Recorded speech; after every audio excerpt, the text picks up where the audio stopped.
Welcome back to the channel, folks, and to a video where I'm going to introduce you to golden maple brushes. I've often been asked the question, what brand of brushes do I use?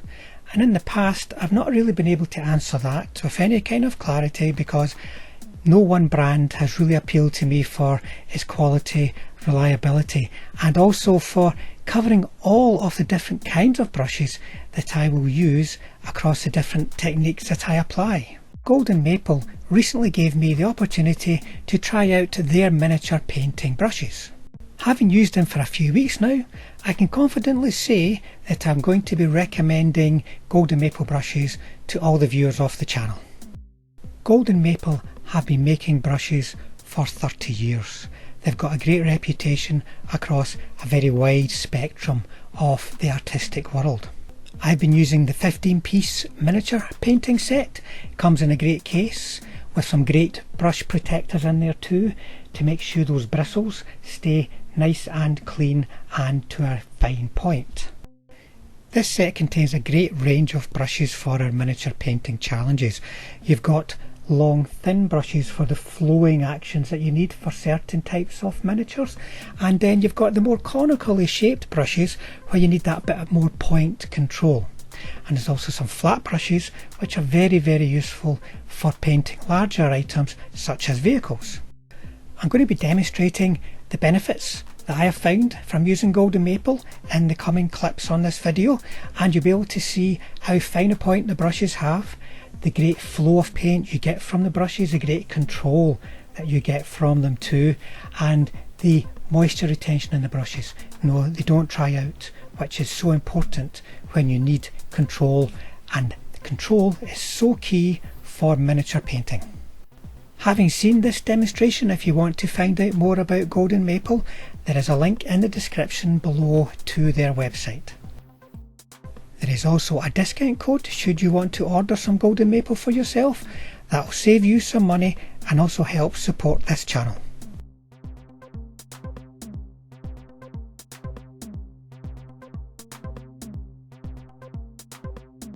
In this video I will be demonstrating the Golden Maple brushes on a range of challenges, but I'm going to start with probably the most popular scale for wargaming, 28mm. And the miniatures in question, well, they're going to be British Napoleonic infantry, once again a very common and popular challenge for miniature painters. I'm going to begin with a size 2-0 brush that's got a fine point and long slender bristles. That's going to be ideal for working on areas such as the trousers. The long slender bristles of the brush have a little bit more give than you would find, for instance, on a more conical brush. That allows us to flow with the shape of the figure, so the brush can bend and flow along the folds, the creases, the raised areas on the trousers. And all the time the point on this Golden Maple brush stays sharp and consistent so that we can get the level of control that we need. We need to apply 2 coats of this off-white colour here to get a nice smooth finish. That's pretty much the case for all paint when you're painting larger areas on the miniatures. And the Golden Maple brush holds the right amount of moisture that you can manage easily to ensure that smooth layer getting put down each time. And for the highlight we're going to use the 3-0 brush. Now that's a long, thin, slender brush once again because we need to be putting on very thin lines when we're applying the highlights. The highlights are just an accent. We do not want it to dominate the finished look. And the Golden Maple size 3-0 allows us to do this because once again it's got a fine, consistent point, but the brush itself will flow and bend as we need it to meet the curves of the miniature. Now I'm going to use a size 0 brush. It's got just as fine a point, but it's got more of a conical shape, and that conical shape has just a little bit more stiffness, which is essential for spot areas and for tricky to reach areas such as the enclosed areas on this figure. You know, the uniform that is behind the straps, in the arms where they meet the body. These areas we need to reach into and be confident of getting a nice controlled stroke of paint down there rather than a flowing stroke. But of course we can still use this brush to work on the arms in the same way as we did with the trousers building up the shape of the uniform. Now I'm going to move on to the 3-0 to start building up the layers of red on this tunic. Having blocked in the shade colours with the size 0, this brush here is perfect for picking out all the detail and getting some nice flowing shapes on the arms. For the final highlights I'm going to use the Golden Maple 5-0. It's got a fine point on it, but it's also got a bit of give so we can get some nice flowing strokes across the folds on the uniform. Napoleonic miniatures have a lot of little uniform details, so I'm going to stick with this size 5-0 brush so I can start picking it all out or working through it all. The fine tip on this Golden Maple brush allows me to concentrate on getting all of that detail, making it pop, making it stand out from the background of the figure. And of course, to get smooth results we need the paint to come off the brush in nice smooth motions, so the brush has to have the right moisture in it so it's not too thin and therefore flows over the surface, and it's not too thick and therefore drags across the surface. And I find with this Golden Maple brush I can control the moisture perfectly to get a nice fine line every time. Having painted all of this lovely detail on the miniature, the next big challenge we're going to look at is eyes. If your brush isn't right, you're not going to have good eyes. If the face on your miniature has bad eyes, then it's really going to look bad. It's going to stand out. People will point it out to you. So you want to feel confident you have got a great finish by having the great eyes, and the 10-0 does that for me. And to complete the face, I'm going to be using the Golden Maple 5-0. Now the face has lots of small areas that we want to be painting here, so we need a brush with a good fine point as before and good flow control as before, so that we can get our layers of paint down nice and opaque and clear. The shape is vital when you're painting the face. You know, we've got a nose, lips, chins, cheekbones, ears, and then fingers on the hands. And to highlight the face and hands, I'm going to be using the 10-0 small brush, fine points, to allow us to work with tiny little areas and apply tiny little highlights. Once again here, the paint flow is very easy to control with the Golden Maple brush, so that we can get these small lines down without the brush drying out.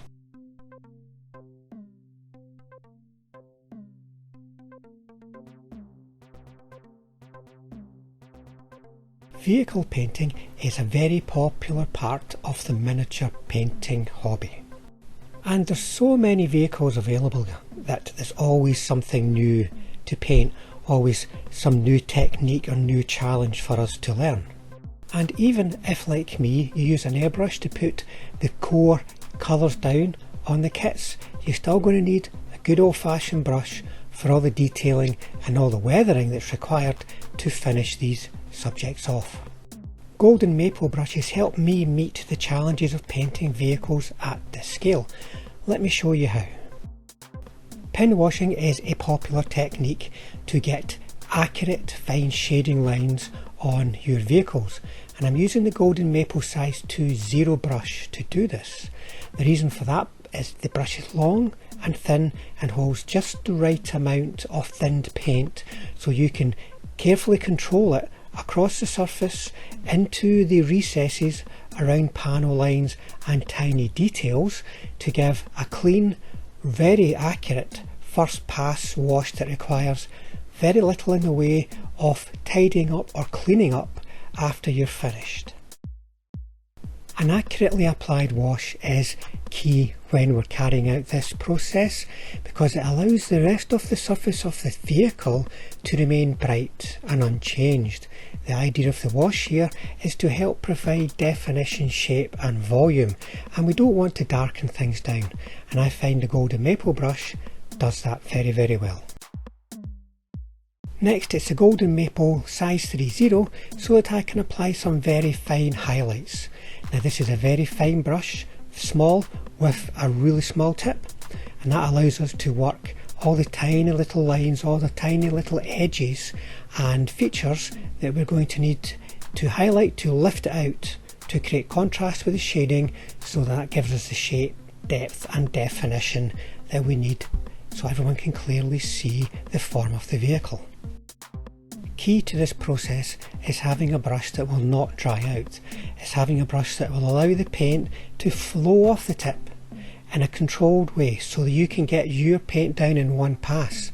If the paint is too wet, it will flow off and out across the surface.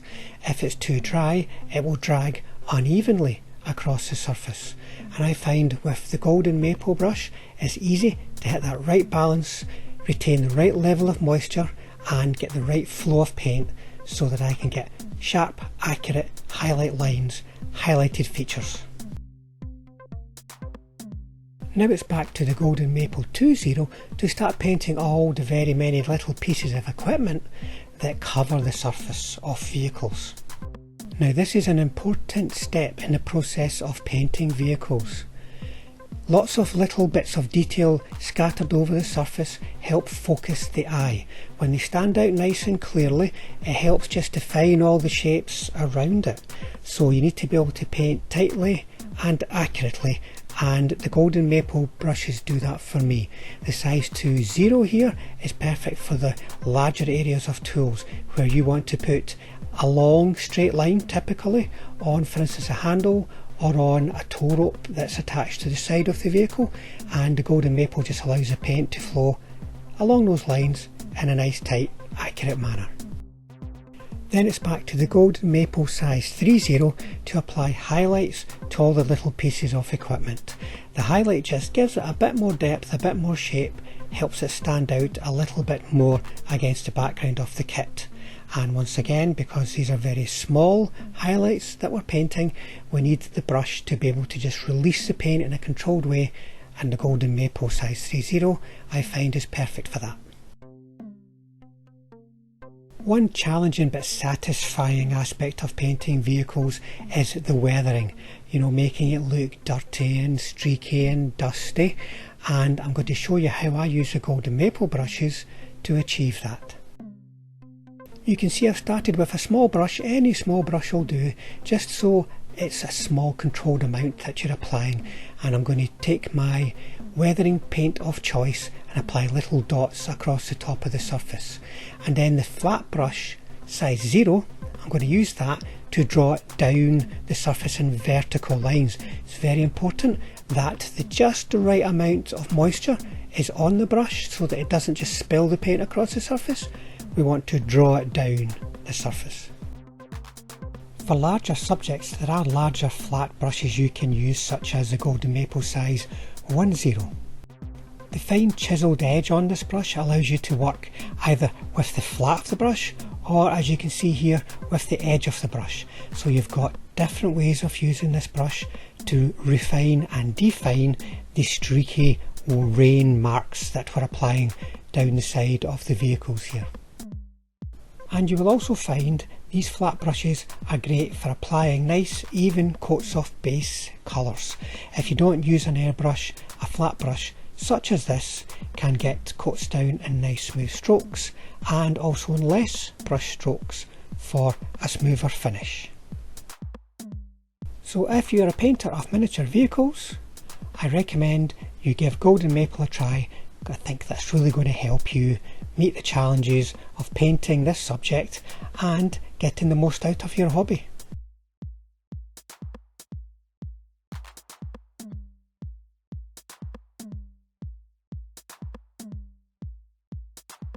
Golden maple brushes will help you meet the creative and technical challenges of painting your miniatures at all different kinds of scales.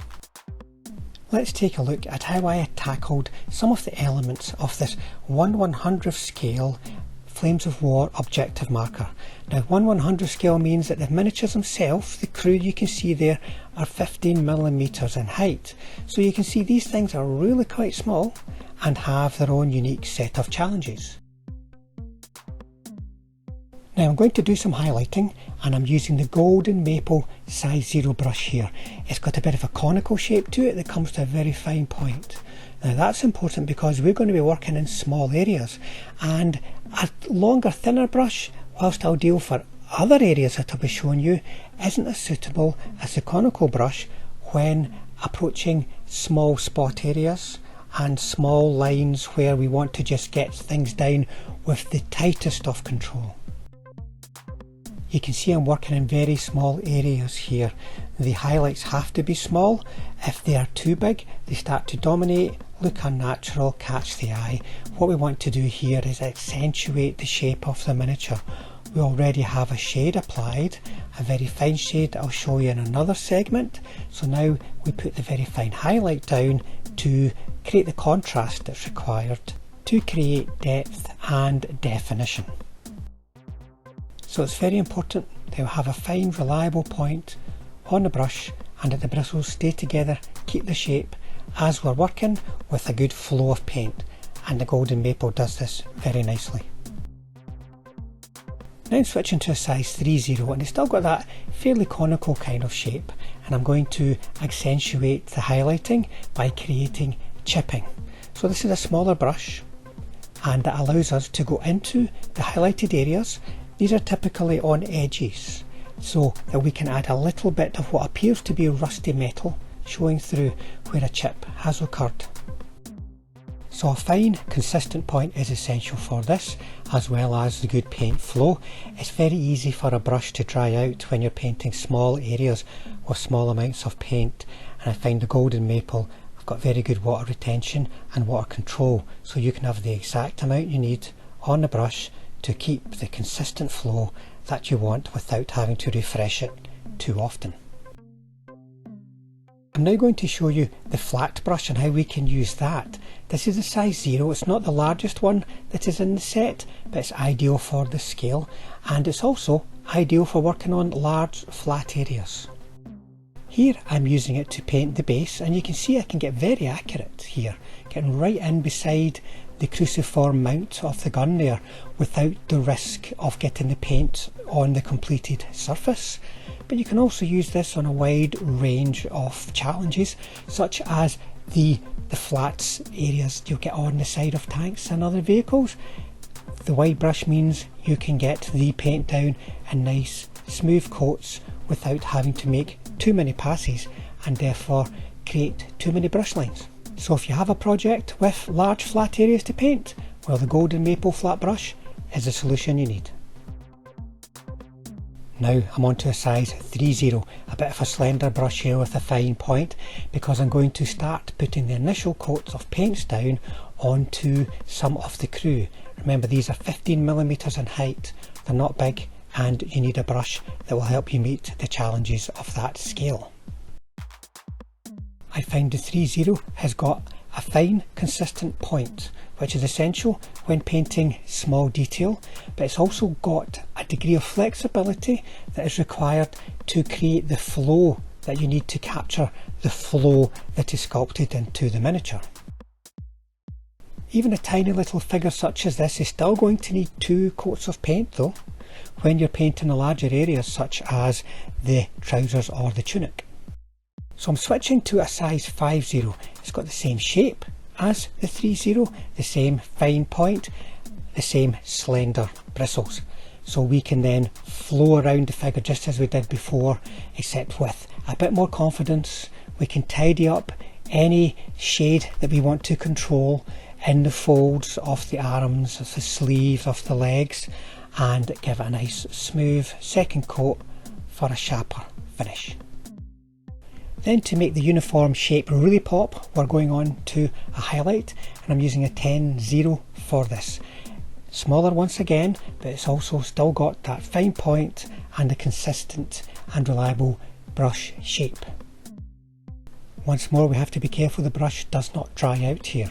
We want the paint to flow off the brush nice and smooth, not drag off the brush in uneven layers if it gets too dry, and the golden maple confidently holds sufficient moisture to allow this. And I'm going to finish off showing you painting at this scale by going to the faces, such an important aspect of any miniature at any scale. I'm using the same 10.0 brush for this. You can see the small, tiny little areas that we're painting here, but how, using a golden maple brush, we can create the shapes that are going to define the face to make it recognisable to anybody who's looking at that miniature. We can easily paint the nose, the lips, the chin, the cheeks, the fingers on the hands, the back of the hands, all of that very achievable with nice smooth actions, as the golden maple brush can hold just the right amount of moisture that you need to work quickly, accurately. Overall, I find these golden maple brushes allow me to achieve the level of detail, sharpness, depth and volume that is needed to make these figures look good, not only in pictures but also on the tabletop when I'm using them in games with my friends. I will continue to feature golden maple brushes in my tutorial videos, and I will be showing you the size of brushes that I use as well, which is also a common question that I have been asked in the past. Check out the link in the description below and the discount code to get yourself some golden maple, give them a try, and of course I'm always here if you've got any questions about techniques, about approaches and technical challenges. And as always, I wish you happy painting and look forward to seeing you all on the next one.